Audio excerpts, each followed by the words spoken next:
we co-created a system to replicate what he could naturally do. And it's a rapid imaging technique Mm. that doesn't make any sense to me, but I've studied, ad nauseum, this rapid imaging technique where you get images of things that, I mean, we make a list, we make images of things already completed in a future that doesn't now exist. And we go through them very, very, very rapidly. I mean, beyond anybody's belief how rapid you can do this. And then we let nature take its course. Wow. We have an intention, and so after watching, a few hundred treatments, I was realizing that I was starting not to learn anything. The only thing that was happening was people were getting better. Welcome to the next episode of Happy, Healthy and Healed with Claire and Tracy. Today we were joined by Dr. Bill Bengston, who surprised himself after being the biggest skeptic in the energy healing world. And after much research, he came up with the Bengston Method, a scientifically proven healing formula, and now, more recently, available to all of us, his products, Restore and Recover. We hope you enjoy. So let's start off. What's your background? How did you get into the health and wellness field? Well, I backwards is the short version because I never thought this was coming, but I got sucked into the healing field many, many decades ago, quite by happenstance. And what I had no intention of this whatsoever, but I used to have a bad back and constant, recurring pain and all that kind of stuff. And I had a lunatic put his hands on my back, and the pain went away, and it never came back. Lunatic. And I found that quite rude. And you notice, please, I got the word "quite" in there. Yeah, well done. So I found it quite rude, and then the choice was for me: shall I ignore it and pretend it didn't happen because I'm not by nature a believer, or shall I try to figure out what just happened to me? Right. And so, for better or for worse, I decided to give it a try to find out what's happening to me, what happened here, because it certainly wasn't faith healing. I don't have any faith. And let's see what this yields. And so, for better or for worse, many, many years ago, I decided to spend quite a bit of time trying to figure out what happened. And the bottom line, the short version is, I discovered a lot of stuff, but I still don't know what happened. And it's more than that. I don't know anybody who knows what happened to me. So I've just made, a bunch of discoveries and done a whole lot of lab work, and I spend quite a bit of time geeking in the lab. But it turns out it's a non-ending series of interesting projects. Yes, we understand that very much. Yeah. So before that, so you've always been a scientist or working on? I'm trained as a statistician. Okay. So I do numbers, and I do, research design and things along those lines, and things which have nothing specifically to do with healing, but I brought that world into this world. So I design pretty interesting studies, I think, and analyze the data and have labs all over the place. And I've just been pursuing this. It started out as a hobby, but now I've technically retired from university work, but I'm still pursuing it. I'm still going after the same question: what in heaven's name happened to me? Yeah. Yeah, and in turn, I'm watching same thing. What in heaven's name happens to other people? Yeah. And now, of course, as you know, we've tried to turn it into something that can be scaled. Yes. Yeah. So it's been an interesting journey. I'd do it again, but it's yielded a whole lot of interesting results. So in that development, you created what's now called the Bengston Healing Method. So tell us all about how that developed and what your process was. Well, the process was kind of chaotic. The crazy guy who rudely fixed my back, I spent literally years with him, watching him fix people. And I asked him what he's doing and how to do it, and basically kept poking at him and poking at him. is there some way that other people could do this too? Because if he was special or unique, it's interesting, but it's not practical. Yeah. So, this guy could be just a weird guy and he does weird things and, weirdness happens. But I was curious always about how unique was his, it depends on who you talk to, gift or curse, Yeah. 'cause he Or was pretty technique. good. Yeah. So I watched and then started to help him with treating people, and we watched a few hundred treatments or a few hundred healings, and they were interesting, and they yielded interesting results that continue to this day. Some things are easier to fix than others. Some conditions are easier to fix than others, like that. So it wasn't a question of wave the magic wand and hocus pocus happens and everything becomes terrific. And it certainly isn't the case that things instantly happen.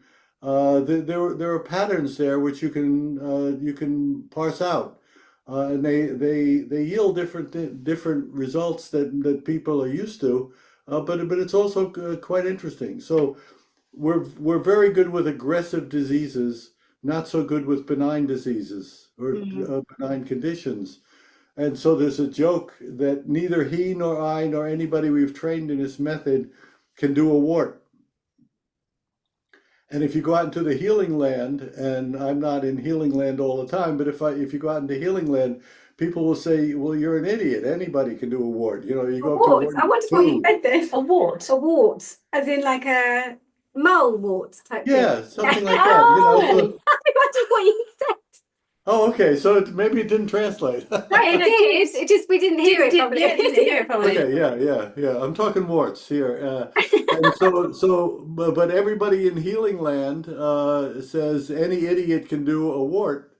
And I said, I believe you. You go up to it and go boo, and it goes away. Or you hit it with a book and it goes away. Anything will fix a wart. And I say, well, it's fine. Any idiot can do it, but we can't.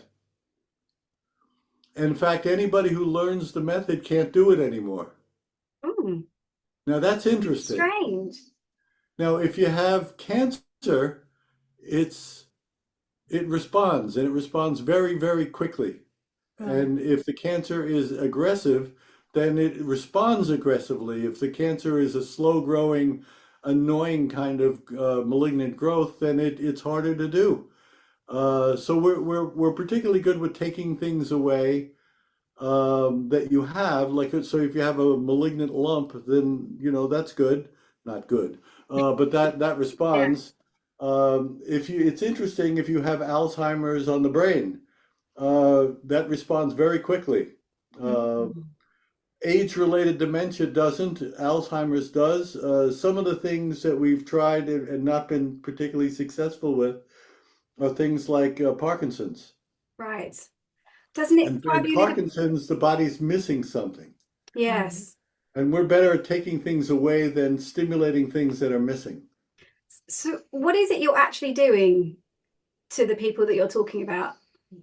Well, in the few hundred people that we've done this with, he and I would say it'd be fair to say we co-created a system to replicate what he could naturally do, and it's a rapid imaging technique that doesn't make any sense to me, but I've studied ad nauseum this rapid imaging technique where you get images of things we make a list, we make images of things already completed in a future that doesn't now exist.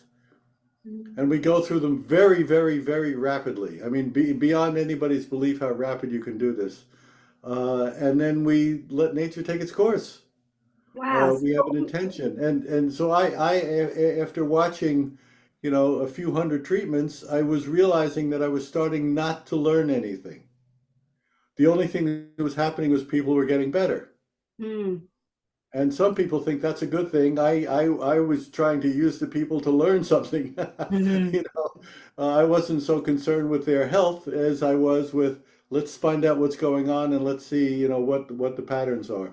So I took this into the lab decades ago And what I do is I look around for models of study that researchers are already doing, and they're already researching them, and they already know a lot about them, and then I interject healing intention into it. So the way we started, since we had such good results with cancer, is we started with laboratory mice that have 100% death if they're injected with a particular kind of cancer. Right.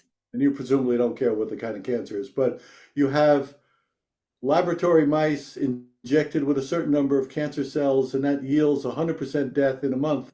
And researchers all over the world have been trying for years to get one mouse to live past a month. Mm. And what happens is we inject them with the same cancer in the same, same doing the laboratory procedures, and then we add the healing intention on top of that and see what happens. So there are thousands of publications on these initial mice. We're just adding one with a new twist. We're doing, this crazy healing stuff. And what happens is we cure the mice. Wow. We don't make them better. We don't make them healthier. We cure them, and they're cured for life. And they're cured for life to the extent that we re-inject them with the cancer it won't take.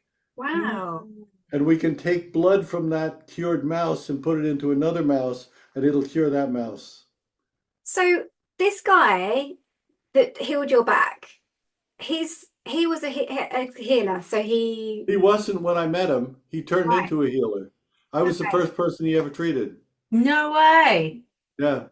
And so did he put his hand over you and sort of imagine you as the perfect health, at the perfect health? Is that what you're sort of, so how I did, think you're giving him too much credit in terms of what he was trying to imagine. He was I said, because he turned into a psychic, and I spent a lot of time trying to disprove his psychic ability, and I failed. I bet he You know? liked you. Yeah, he beat me. He beat me. I did double blind studies in hospitals and this, that, and the other thing, and I dragged him around, hooked him up to machines, and tried to make his stuff go away, and I couldn't make it go away. He was real. I'll say it. As a skeptic that I am, Yes. this guy was for real, and it Yeah. turns out his method could be replicated, and it turns out it can work under systematic conditions in a lab. So I spent several decades at least trying to do mice research and cell research and laboratory research and labs all over the place, including in Europe. So you were flashing images in front of mice, or was that? And I've also looked at what in heaven's name happens to the person doing the healing. So I have EEG studies, I have functional MRI studies. I've probably done more systematic control study than most people. Yeah. It's really interesting. And it's great that you are that skeptic as well, that you're asking. Oh yeah, yeah. It's not Yeah. like, I oh think you have yeah, to be it's careful. worked after a couple of goes. It's like, no, you're in there. I want answers. I want proof. The stuff works. It doesn't make any sense to me. Yeah. So it bothers me, but that doesn't detract from whether or not it works and whether or not it's real. I mean, I don't know what the equivalent would be in physical terms. I mean, I don't believe in gravity, for example. There is gravity. And you can understand the patterns of gravity, and you can make it down to an equation, and you can do all those kinds of things. But even if you don't know how it works, and it's a predictable phenomenon. And I found similar patterns in healing. Not everything works. It's not all magic. Healing doesn't happen, for example, in a linear fashion. It goes in sudden phase transition bursts. I mean, we found a lot of stuff. That if you're interested, I have a lot of geeky scientific publications. If you're a masochist, and you want to read them, because I write the stuff nobody reads. We might read them, but we may not understand. Yeah. I mean, I'm speaking for myself, but like, Yeah. So the website I gave you earlier, Bengston Yeah, we'll put that below in this. I Yeah. think there's maybe 30 or so, 35 scientific publications that you'll go, just say it in English. yeah, So let me say that again. It's bengstonresearch.com, and we will Yeah. put the link for that below Yeah, the the show podcast. notes, yeah. Yeah, that'll have a lot of the geeky stuff going on, and also just normal stuff. Yeah. I still So can't. I'm still confused about how you went from the man healing into flashing images. But like, what was the yeah, you should be confused. I'm still not sure how I did it either. How do we get to that point? Yeah, well, the question was, could anybody, this is the question to this guy, and who's no longer with us, incidentally, but could anybody replicate what you seem to naturally, that you're able to do? And we started to get into question, answer, question, answer, question, answer, because he was quite intuitive, and he would blurt out answers, and we'd try to figure out what he said, and I'd be, the geek, would test the stuff he had to say, and he was good. He was good. And so He was very good. and So we started this thing called image cycling, which has morphed even to this day. And it turns out, we've taught a bunch of workshops, and we have a CD set that you can learn the technique. You don't have to believe it; you just have to do it. So if you want to replicate and get yourself some cancerous mice and do it yourself. I'd rather not, but I'm very interested in doing it though, and learning more about it, that's for sure. Yeah, and so you obviously don't have to be a lab geek to do this. Most people who do it, they do it selfishly for themselves. So what happens is, it's really interesting. You get the things on the list. It's And such it's a almost to the point you beautiful have to be bridge. careful what you ask for. It's almost like this bridge between energy healing and science as well. You're creating this gap trying in to the fill in middle. the gap. Yeah. 100%. Yeah, I think that's fair, and it turns out to be a process that you can learn just by listening to. We give the stuff away. You can learn it just by practicing, but it's a pain in the butt to learn. It's not easy. It takes a bit of practice. It's not a miraculous wave your hands. It takes effort, and the people who put in the effort, we get emails from all over the world going, holy mackerel, I'm trying to clean it up here. Holy mackerel, I tried the technique, I worked at it, and then I treated a cancerous dog. The cancer went away. What's going on? No way. So And the answer is, I don't know. Keep doing it, but I don't know what's going on. So people are putting the images together for themselves or buying your products? Yeah, the products are a different issue that we got to, much later. So before there were any products, there was 35 years of research. Wow, it's a long time. It's a long time, and the only reason it's 35 is because I gave it up for some time, because it actually would have been longer, because it was just like, this is too much. Yeah, this is, I mean, this stuff is literally overwhelming. Yeah. So this stuff that nobody's asking you to believe. In fact, I think there may be belief might matter a little bit. I think belief retards healing. 100% agree with that. Yeah, it retards healing, and I tend to work with volunteers who will become the healers. They're professors, they're students, they're folks like that who have no experience, no belief in this stuff, and I just say, do exactly what I tell you to do, and they go, well, this is crazy. And I say, do exactly what I tell you to do. And they say, you're crazy, and they do exactly what you can prove I'm crazy later. Just do exactly what I ask you to do. Do the formula. And then we go to, we're in a medical school, or we're in a laboratory, or wherever we are. We got mice rooms, and we do all sorts of studies, and it works. It's real. It's real. Really exciting, it's isn't the it? craziest thing.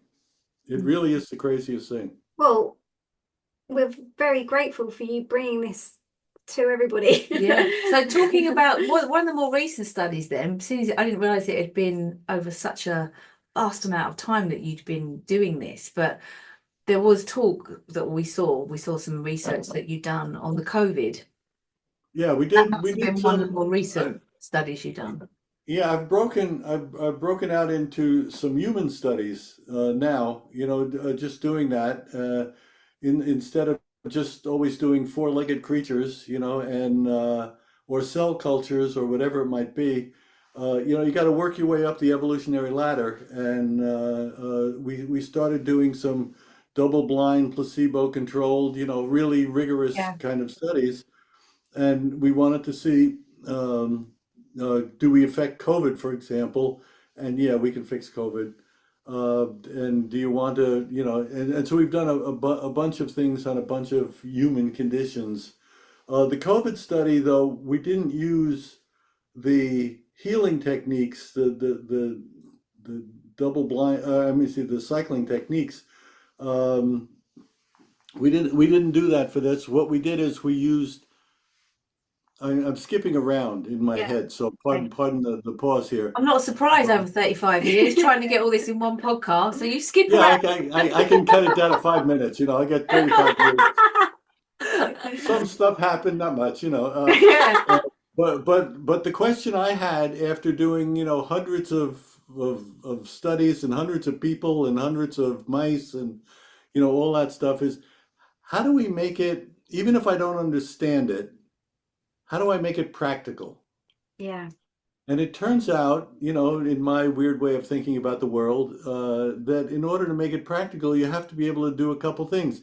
It's interesting to follow around healers, whether it's hands-on or it's distant healing or whatever it may be, but there's an inexhaustible supply of people in pain. Yeah. It's let's assume that I'm accurately portraying what I've seen. Because I wouldn't believe me if I heard me, but let's assume that what I'm saying is real and that you learn this and you do it, you go out, doing whatever the shtick, and you train other people to do it, and they train other people to do it, and they train other people to do it. It's still not enough. Yeah. It's inexhaustible. So I spent a little bit of time thinking about it. And I said, we got to do two things if we're going to turn this into something, not that just demonstrate healing happens, and with all the correlates of it. Does distance matter? Does this matter? Does that matter? But the two things that matter the most, if you're going to make it practical, is, can you store it, Mm. and can you scale it? Mm. So I started a series of studies, which go on to this day, on the things that you can. What will store healing intention? Can we make, in essence, like a battery? Mm-hmm. Can we take whatever it is, and I'm not sure what it is yet. I've only spent a couple of years working on it. I'm going to give it another 100, and then A few decades. Enough already. Yeah. So can we store it? And it turns out we can store it in a variety of things, but that doesn't necessarily make it practical. So for example, we can store it, I was just looking around to see if I had any, we can store it in cotton. Oh, cotton. Yes. And that goes back to the great Bernard Grad, who started a bunch of healing research out of McGill University in the 1950s and 60s. And I just consider him to be the great Grad. I've just gone a little bit farther, but he's the guy who poked and opened up the door. Mm. And he's no longer with us either. But he did some wonderful experiments with cotton and also with water that showed that healers with intention can put that intention into cotton, and then the application of that cotton will reproduce the healing. I didn't know that. I knew That- obviously about water, but not about cotton. No, because obviously Yeah, that's reasonably interesting, and so we've taken it a little bit farther, and we've have charged cotton and uncharged cotton, and if we put charged cotton and we start sliding it near cancer cells, as we get close to the cancer cells, they start to genomically change, Wow. and Is it's that something reliable. to do with the frequency that cotton gives? Is it nothing to No, do with it? No. I can't. I mean, I've even put cotton under an electron microscope. I can't figure out what in heaven's name is going on Well, it here. is. I'm doing water studies right now at the University of Washington and also at Brown universities, um, and so there's certain elements that are really good. We can take water, for example, and I do have water, so we can take water, and this is actually pretty close to an experiment we did at medical school. We hold the water, and we do our cycling thing, and we do our little hocus pocus thing, and we have now charged water. I'm using charged loosely. Mm. Yeah. And we take this and blindly, meaning someone else does it, they put it in mouse bottles, that are in the cages, and they're cured. God, it's just amazing. If they drink the water, they get cured. Now that's interesting, and they also can't get the cancer again. Mm.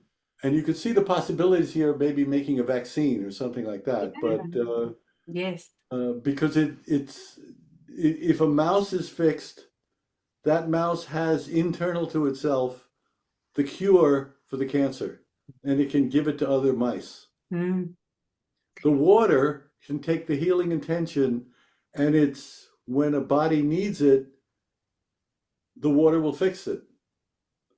And you can take this and do it on a human level, something that is systemic to the body, leukemia. Drink some water, and it spreads throughout the body and produces healing effects without the hands on or the hands off and all of that. So some things are storable, some things aren't particularly good at storage. We've tried cell medium, we've tried living things, we've tried organic things, inorganic things. And so we got a whole slew of studies on, can you store healing intention? And the answer is yes. I mean, it's not do you believe it? Because I don't believe it. I can't believe it. It's crazy. But it works. And Bonkers, I don't believe it, but it works. I can't make it stop. Yeah. I've tried my best to make it stop, but I can't make it stop, so I got beat. It can store, a couple things, but that doesn't necessarily make it practical. It makes it interesting. Yes. So if I have a piece of cotton that will reproduce the healing and the cotton stores it, I want to know how, and I haven't been able to figure that out, but I want to know how. But there's still, how many pieces of cotton do we have? We don't have that many pieces of cotton. Yes. Even if we go through and everybody treats the cotton and we got a boatload of cotton, there's more boatloads of people out there who need help than there are pieces of cotton that we can charge. And the same thing is true with water. Yeah. So water, it turns out, as a different medium, can hold the information of healing, and it can be applied. Yes, of course, yeah. But that doesn't mean, and that didn't come from me, that comes from the great grad, it comes from a variety of places at this point. Water is a beautiful storage medium. And so water works, cotton works, a bunch of things work, but it doesn't necessarily mean that translates into something that's useful to people. Yeah. It's curious. It's all those kinds of things, but millions of, if you're talking about healing doses, if we had 10 million doses, it wouldn't cut. We need more than that. So we're not going to get 10 million pieces of cotton or 10 million water samples. well, so yeah. Hence, let's create something. yeah. and so. Put it in the water system. This is coming to my mind. Yeah. Yeah, this is the lineage. It's first, is the stuff real? And the stuff is real. What can it be stored in? And it can be stored in water and cotton and which of those things will allow us to scale it up to make it, to make it real, and to make it useful. And it turns out a couple of things are particularly interesting of all the things we've looked at. One is water. The second is, we made a fancy gizmo. We did some studies inside of a Faraday cage, and so we've knocked out all electromagnetic pollution, and we go into a Faraday cage and we hold pieces of cotton and we do the cycling technique and we run 38 different kinds of detectors in the Faraday cage. And because we don't know what we're doing, so we just threw the kitchen sink at it. And so we got 38 detectors, run it through a supercomputer, and then reduce it to a single file. And we play that file back to cancer cells or cancerous mice, and we're reproducing the healing. Now, it's not quite as strong, but you can see the scalability here. Yeah. If we can get a water or we can get a recording and we can scale the water, or we can scale a recording. That's really easy. We could eventually, if we can perfect this, we could upload it into the web, Yes. you know, and make it global and say, anybody want a treatment, take it, get fixed. Yeah. If you don't want to get fixed, don't get fixed. But if 100 million people want it, it's theirs already. Yeah. I don't have the recording as worked out as I do as with water. Right. Water seems to be better. So if I were a patient, I would rather have a human than I would a recording. But is there a way to make the water reproducible? And it turns out there is. Yeah. So we've begun a technology to see if we can scale this thing up, and make it really available to a large number of people until we get a better technology. You know, I mean, and so any technology, you can make it a little better. So we're at the beginning stages, but we've got some seriously interesting results so far, and that is we've taken treated water and we've put it through a preparation and a particular set of image cycling. So we have a juiced up water that we can now put into a device which we think will reproduce the information in the charged water. Yeah. That's what you were holding up as a little bottle. Well, That too. didn't come from any healer. That came from a device that came from a healer that came from using this technique Yes. with modification and then stuck into this, we'll call it a device, I call it a gizmo, that seems to capture and reproduce the thing that you put into it.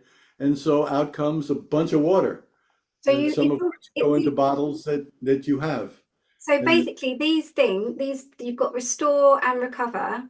These yeah, two bottles are the information that the flashing imagery. So I'm just trying to simplify it.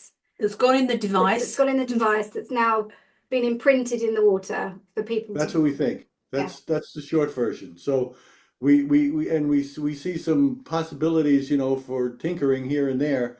I'm a tinkerer also, and so I don't know if I'm tinking right. Sorry for the pun. But yes, it seems to be working, and it's really interesting. We started out with water that had gone through the process and then was cranked out by this gizmo, and we started to do some studies, first loose just to see if anything would happen. We got 300 people, 200 from the States and one from Europe, to just try it, see what happens. And we watched them over baseline 2 weeks, 4 weeks, 6 weeks, and 8 weeks, where they kept track of it each time they checked in, their physical symptoms, their mental symptoms, you know, all that stuff. And we had ridiculous results. I mean, I can't believe it. 98% of the people reported significant health improvement. I mean, Wow. that's a crazy number. You know, it doesn't make any sense. And over a wide range of conditions. And it was like, come on, this is nuts. You know, and I really believe it's nuts, but it works. And so they got all sorts of benefits from taking the water. And then we decided to make it formal and, you know, much more controlled. Yeah. But is the process, to keep it simple for us, because we're not scientists, but is it something that's quite friendly for the water? I know it might sound a bit bizarre. Is it something that could be, you know, like electrocuting the water or disturbing the water to get that imprint? Or is it, No, that makes sense? it's simply water running through a device, and that device takes the water and I just say takes the information from that water. And I'm using this only as a metaphor because I don't know really what happens. Yes. But it seems, to my, again, astonishment, that putting it through this device reproduces the, I'm not going to say signal because I don't know if there's a signal, but it reproduces the information that stimulates healing. Hmm. And so the one, eventually I get to the question you've probably forgotten by now, which is a study on COVID. Yes. Oh yeah. So, yeah, oh yeah, that's right. Yeah, Yeah, yeah. that's the one. Yeah. It doesn't like you fixed I'll that. call Margaret in here and she'll say, eventually he gets to the question, but it takes a while. There's a route. There's a route. It's that water Um, again. yeah, that's right. Eventually, I remember the question, and so we did a formal study on people about to be checked into a hospital for COVID. So these are people who had been PCR'd and Yes. they've been diagnosed and they're going in for medical treatment, and we can't ask them not to take medical treatment. So we randomly divided them into people taking the drops and people taking non-prepared drops. They Yeah. were just, they're doing everything is the same except one has gone through this device and one has not. Yeah. They don't know what they're getting. The doctors don't know what they're getting. Nobody knows what they're getting, but there's just like a formal protocols. But everybody's in a hospital. Everybody's being tested. Everybody's being PCR'd. Everybody's receiving whatever meds they're supposed to get when you have COVID. Mm. And we compare the people who took the weird drops that we have and compare it to people who just took tap water. Yeah. All of it is water. If you stuck this under a microscope, you'd see water. If you stuck this in, so we're comparing water to water. I mean, Yeah. it's madness if you think about it. We're comparing water to water, and our water blew out the medical system. Wow. So the control was not somebody taking nothing. The control is people in a hospital taking medical care compared to people in the hospital getting medical care. But the ones in half of them had this crazy hocus pocus water in it, and that's what Restore is. And so they took Restore and they took Recover because it's an antiviral, and I was flopping on the floor like, come on, this stuff won't stop. So you've got two, like you just mentioned, you've got the Restore and you've got the Recover. So that's Restore, Yeah, that's Recover. Recover is meant to be an antiviral, Okay. but Restore has antiviral characteristics too. Right. Okay. So tell us how to use them, when to use them, who uses them, anyone, I suppose, anyone with All anything. that stuff. Yeah, the water's been the Recover and the Restore. Boy, untold numbers of people have used it. I'm interested more in the lab stuff, but untold numbers of people have used it, and we're getting reports from all over that interesting things are happening. Some of the stuff is really mind-boggling. So I mentioned, for example, Parkinson's before. We're not particularly good at healing Parkinson's. There have been cases. I don't know the number. This isn't part of a formal study, but we've gotten reports of people who have been years in a wheelchair with Parkinson's, and they take the water and they throw out the wheelchair, and they're walking a mile at a time. Yeah. Now, Yeah. I can report. I can't say Comprehend that was it. done in Yeah. a controlled study, but we're getting reports like this all over the place. And so we're trying to set up, systematic this and that. We just took Restore, and at Brown University, we fed them to worms, which are called C. elegans worms, and we're actually writing up a paper about it right now. And the worms are used for longevity studies, around the world.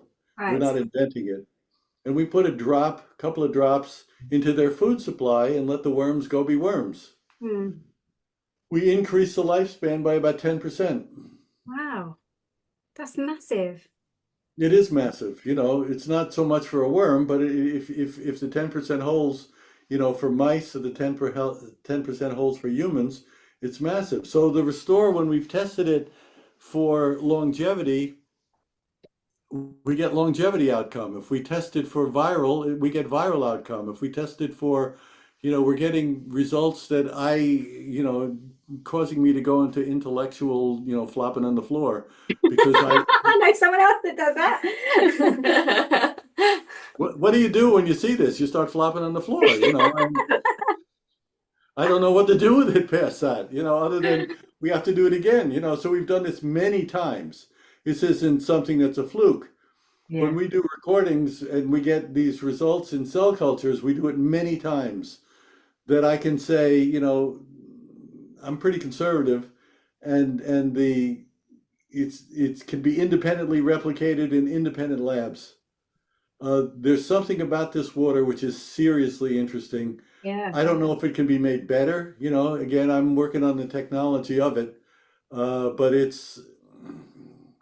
So, Bill, have you come up with much skepticism to about all of this? Like, I think you're the biggest skeptic, though, Well, by the sounds I of would it. hope I would run into skepticism. Believers scare me.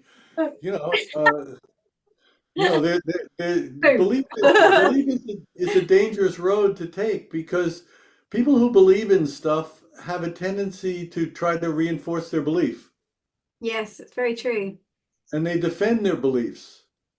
Without beliefs, I can flop on the floor, but I acknowledge what I've seen. I don't understand it, so I don't believe it, but I witness it and I can produce it.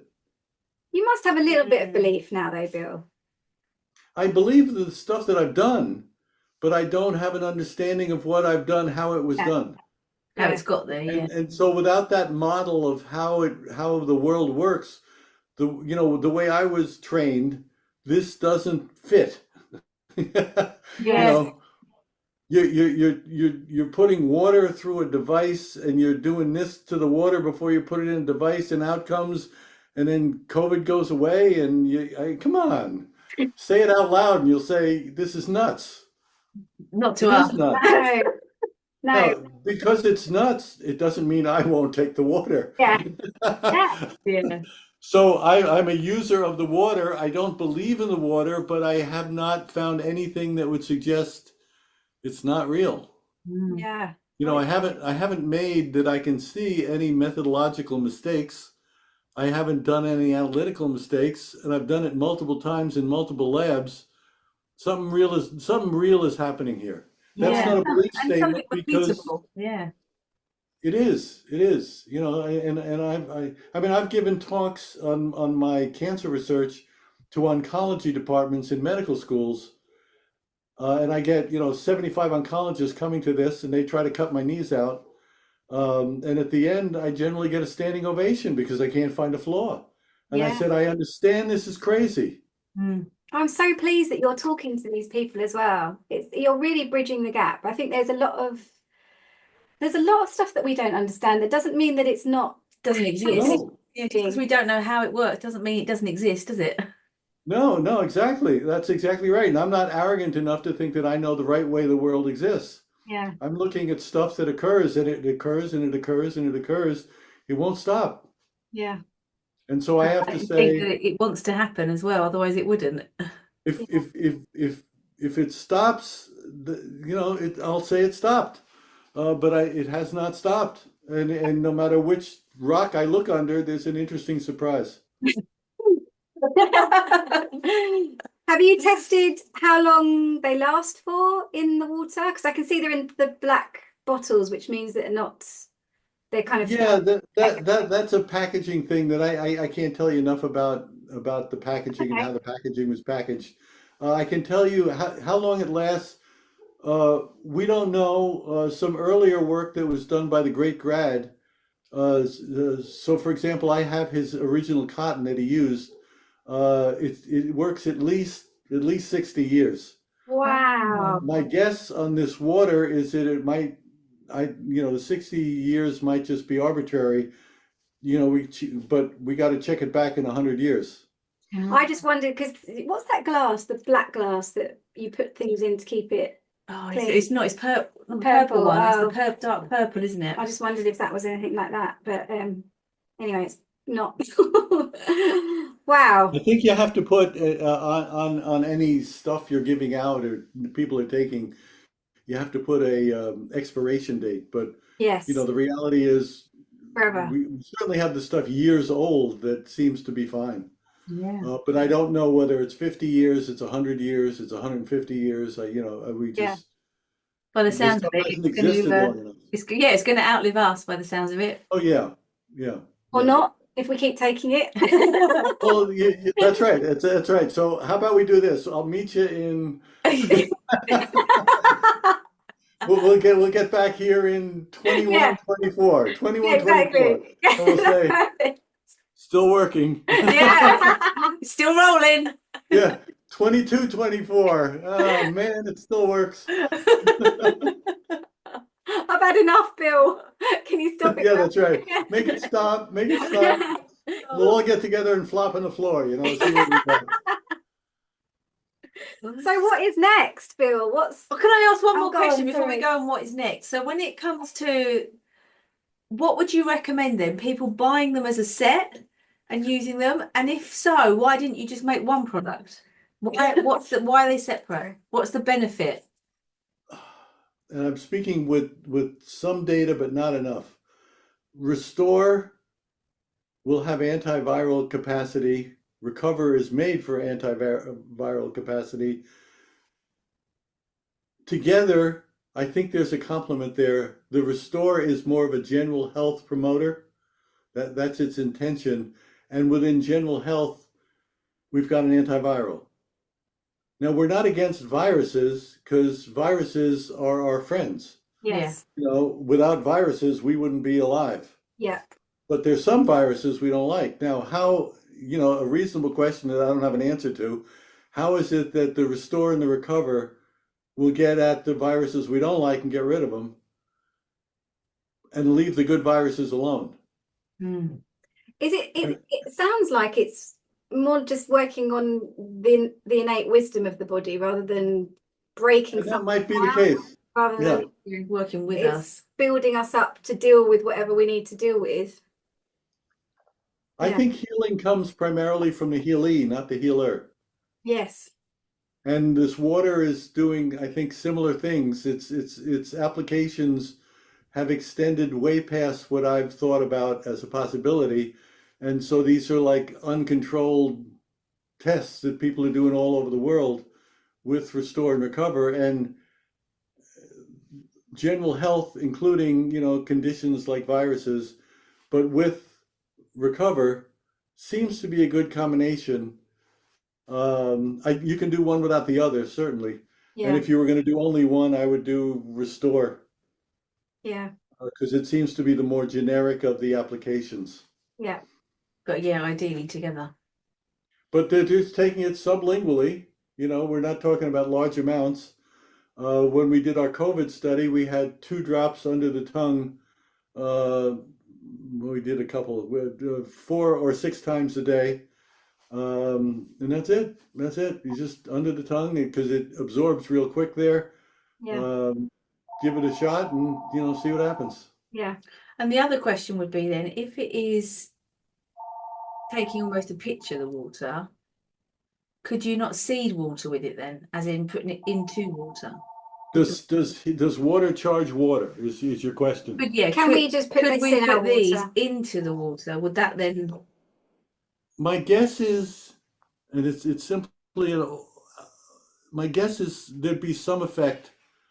And again, this should be tested. Don't believe me. No. My guess is there'd be some effect, but putting it through this gizmo seems to enhance it. Yeah. I want to meet this gizmo. And I don't fully understand that, even though I was instrumental in designing the gizmo. Yeah. It was based on a bunch of other people's different kind of research in non-healing areas. And I'm just not allowed to give you the details about the gizmo because I don't own it. Yeah, that's That's fine. cool. Yeah. No. Okay. Yeah, but I think there's a value added by the gizmo. Yes. So water on water, it's an interesting basic question. Will one charge the other? Not to the extent the gizmo will. That's my best guess. It's so interesting. Okay, so the Claire's question then. So Oh, what's next? Where are we going? What other little bottles can you make? Well, that's the question. So we've got, a number of things going on. We've got, I don't know, a half dozen or so labs doing the experiments right now on this stuff, and I'm kind of focused on the storage and scaling because if I can make a technology of healing rather than, here's what you do and here's what you do here. Yeah. If I can make a technology of healing, I can put it out there and have anybody work on it. Mm. And so I have, an open invitation. If anybody's a water researcher, would you like to play? I'll ship you some water. Well, we could put you in touch with a few. Yeah, but the question isn't what can I hide? The question is what What can we questions learn? and what can we do to make it understood and even better? Mm. So Restore and Recover have gone through a lot of studies because I insist on it, and they're tight studies, and they're not stuff that we're not just making the stuff up, Um, but if we can create a technology, there's always a way to make it better. So I'm interested in the engineering problems, for example. And so we've got some labs working on water. We've got some labs working on recordings. You got people working on a lot of stuff. Sounds amazing. Mm. Really cool. Yeah, it's really cool. We'll definitely have to share your video with a few Our water friends. water friends that we know. We know quite a few mermaids. Yeah, and if anybody wants to, read the studies, the BengstonResearch.com has it someplace or other. Margaret does the website. I don't know what's on there.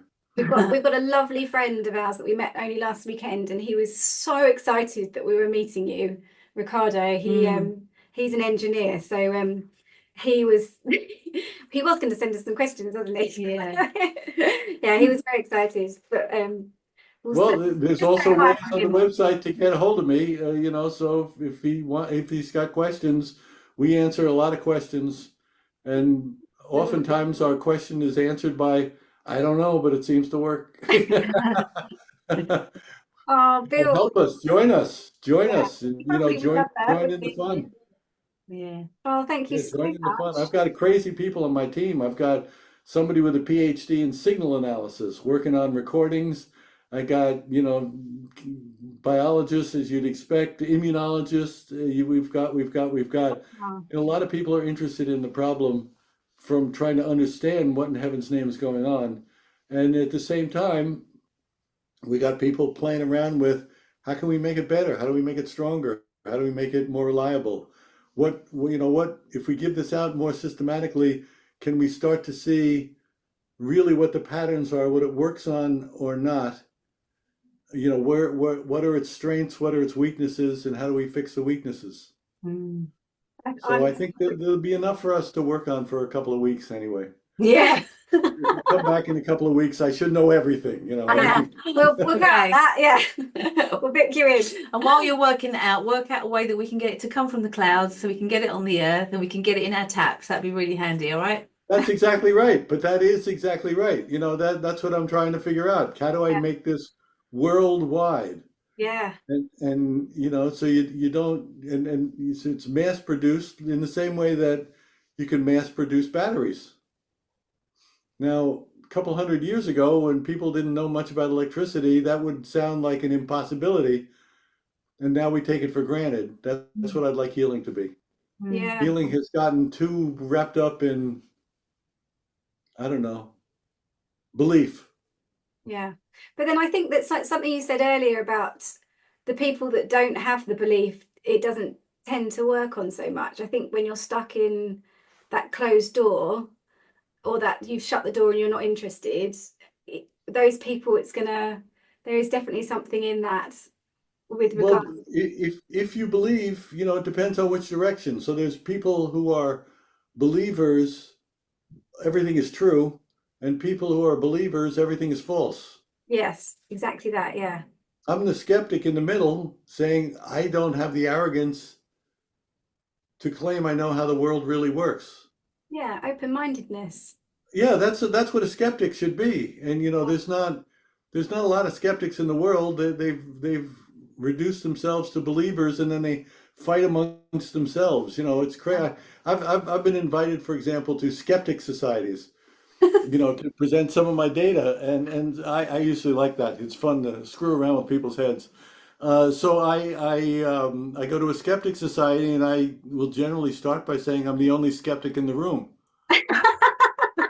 And then they go like this, you know, no, we're skeptics, you know, we're the, and then they turn themselves into a human pretzels. No, no, and I say, you're not skeptics. You already know that what I haven't yet said is wrong. Yeah, That's not a skeptic. That's a mindless disbeliever.